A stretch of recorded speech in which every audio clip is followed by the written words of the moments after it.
You're listening to The Moose and the Loose, your 10 minutes action-packed financial podcast with your host, Mike Yahoo.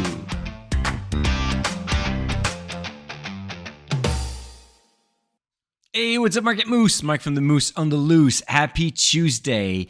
Yesterday, I told you that if you are trying to play safe, you're probably playing riskier than you think. And today, and at the end of the podcast, I explained to you that you can start looking at interesting candidate for your portfolio by downloading my Dividend Rockstar list. You can find that Rockstar list at moosemarkets.com/rockstars.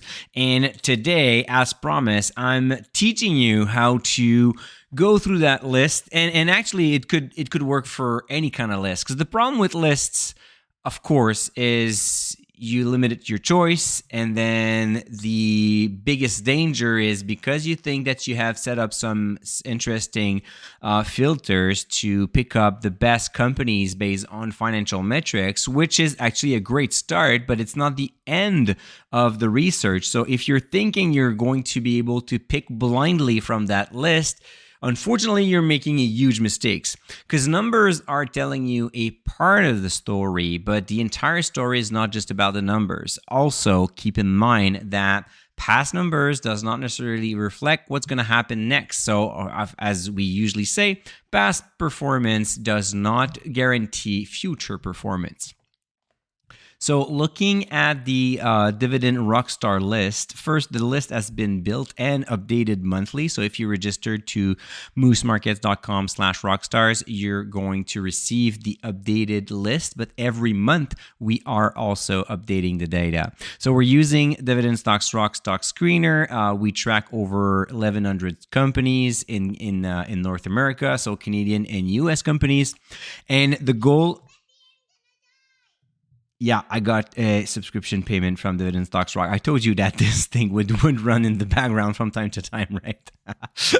And no, I'm not going to cut that because I'm just having too much fun doing this. And I hope that you just add a smile. So anyways, so going back to the Rockstar list. The way that we created it is using the DSR stock screener. We have more than 50 financial metrics that we track, but for this specific list, the filters that have been applied is the one that will show all companies with a positive dividend triangle. So what's a positive dividend triangle? Where a company that shows positive growth for three specific metrics, like the three sides of a triangle. And you know that a triangle is like the strongest foundation that you can build, right? So foundation number one, revenue. So you want companies that over the past 5 years have been able to grow their sales. And then the second thing is earnings per share, EPS. So you want companies that are not only making more sales, but making more profit. And of course, the last one and the most important one, in my opinion, for my analysis, is the dividend growth. So you want a company that grows sales, grows profit, and of course, shares wealth with shareholders. So increasing their dividend.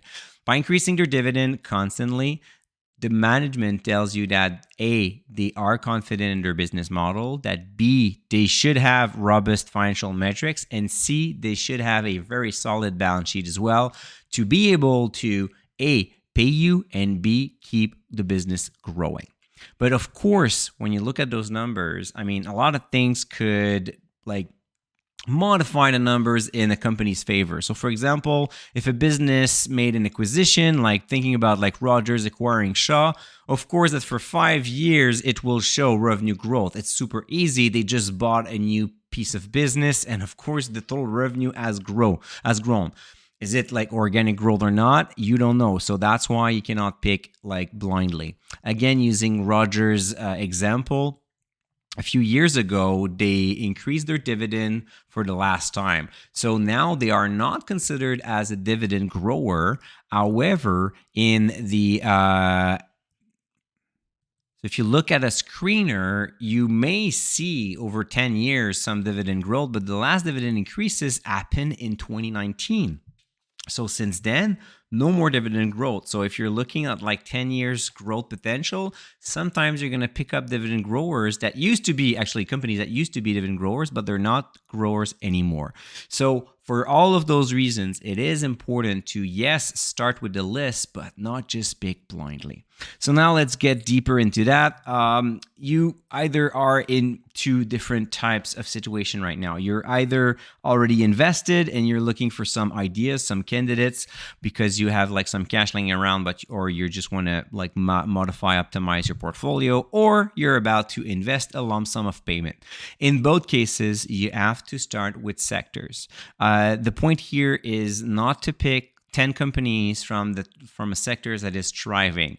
For example, right now, everything that is related to artificial intelligence, they see their revenue, their earnings growing very fast. Even NVIDIA, that is not necessarily known as a strong dividend grower because they focus on using their capital to grow the business, which totally makes sense in my opinion, but doesn't make them a constant dividend grower for that reason. They actually increased their dividend by 150% not too long ago.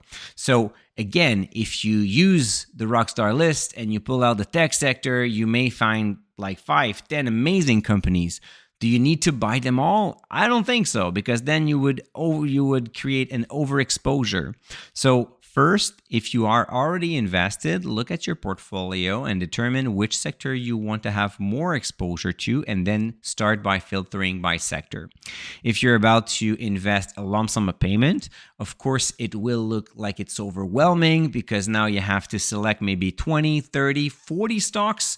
So all at once, it's a bit of a hard work, big task. But what you can do is that you can bite-size it into sectors once again. So by filtering by sectors, you can look at companies that have the strongest dividend triangle with a preference towards dividend growth, because the dividend growth is the consequence of running a very nice, solid business. So if a business that is thriving will likely be able to easily grow their dividend. So by filtering down by sector, you should be able to identify maybe 2 or 3 companies that shows very strong metrics. So at this level, what is great is you do not let your emotion or your human brain thinks for you, say, oh, this company is going to grow because I like this type of service or I like this type of product. No, we're not there. We're just looking at numbers and we are cold as ice. By then selecting 2-3 companies, the key point here is to look now at the trend. So you want to see how revenue, earnings, and dividend has evolved over the past 5 years. Is it like a constant growth or is it super hectic? So then it's going to tell you a lot about the company's business model and the story behind those numbers. Once you have a better idea, of course, the more stable, the more straightforward year after year steady growth, the better. Now it's time to do some research. You can go on the company's profile, the investor's presentation, read some analysis. The key is to build an investment thesis. So a story that would justify, explain a strong dividend triangle. And then if you understand it correctly, you'll be in a better position to estimate if this company will continue to grow or not. So from a list of companies with very strong metrics, you can filter down by sector. Then you select 2-3 companies with the best metrics. So not looking at the company's name. Like if you want to try, you can just like hide those columns and just look at the numbers first.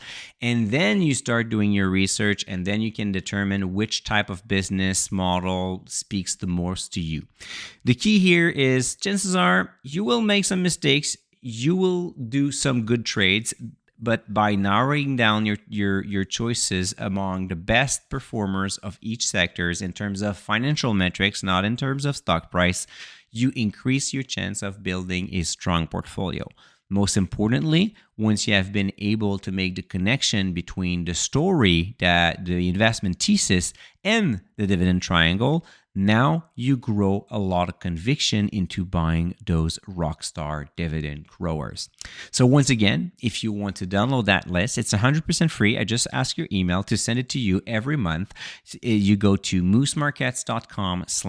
Rockstars. So moosemarkets.com/rockstars. You'll put your name there. You will be redirected to a resource page where you can download this along with other freebies. And every month by email, you will receive the updated list. I start all my stock research using this list. It's a great start to find awesome candidates of companies that are thriving. As investors, we want to invest our money into companies that will make it grow. And there's nothing better than a business growing their sales, growing their earnings, and growing their dividend to achieve that goal. All right, guys, that's enough for today. I hope that you have enjoyed this podcast. Tomorrow, we are going on the other side and we're going to talk about the ultimate trick to sell stocks at the right time. All right, Moose, take good care today. And until tomorrow, don't forget to stay invested. Hey, welcome to the disclaimer. If you're listening to The Moose and the Loose, you cannot really expect me to give you buy or sell recommendation or financial advice, right? You're here for fun, you're here for information and some entertainment. But I am not your financial advisor, I am not your broker, so therefore I'm not liable if you're losing money after listening to the podcast. If you're looking for some advice, go see a professional. If not, you can enjoy the show and do your due diligence after it.